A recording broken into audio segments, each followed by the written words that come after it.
reconversion professionnelle en fait. Et je voulais connaître le milieu du handicap, le milieu médico-social. Du coup, je me suis rapprochée d'un IME qui accueillait des enfants épileptiques. Et j'ai postulé tout d'abord pour faire du remplacement. Et une fois que j'ai été dedans, j'ai pu faire un stage avec la psychomotricienne de cette IME. Et là, j'ai découvert des choses incroyables, des relations humaines extraordinaires. Et là, je me suis dit, ça y est, c'est ça que je veux faire, c'est ça que je veux transmettre. Les enfants épileptiques, ils ont quand même, on peut dire, un faciès un peu particulier. Ils ont un handicap qui est lourd, ils ont une grosse pathologie et ils peuvent faire un petit peu peur de temps en temps.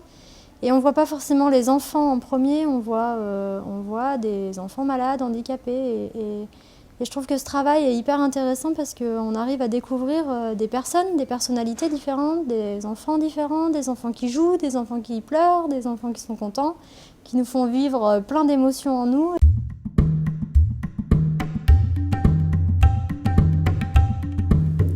Donc la formation AMP, donc AMP ça veut dire aide médico-psychologique. Donc elle se déroule en 1 an. On fait 2 stages de 3 mois.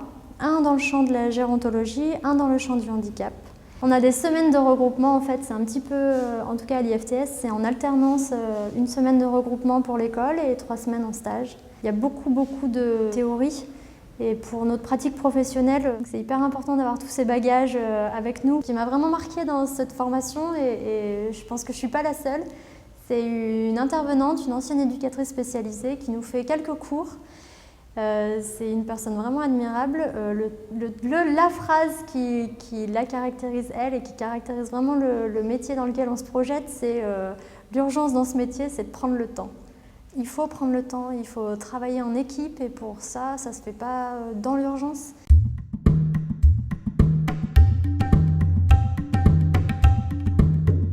Lorsque j'ai travaillé avec les enfants épileptiques pour ma première expérience dans ce milieu-là, il y a beaucoup de choses qui me sont montées, ils m'ont renvoyé des émotions très fortes que je ne connaissais pas encore, je n'avais pas encore identifiées. Beaucoup de colère, beaucoup de compassion, Et c'est quelque chose, j'ai beaucoup appris là-dessus, j'ai beaucoup pleuré, j'ai souvent pleuré. J'ai eu la chance d'être entourée d'une équipe bienveillante et qui savait me ramener à ma place à chaque fois et ou prendre le relais ou me dire voilà, Lorraine, t'en fais trop, détache-toi, prends du recul. Et ça s'est passé aussi sur mes lieux de stage, notamment en gérontologie, où c'était difficile pour moi d'accepter le statut des personnes âgées. C'était compliqué de m'investir, c'était compliqué de me dire qu'ils allaient mourir, c'était compliqué de me dire qu'ils étaient malades.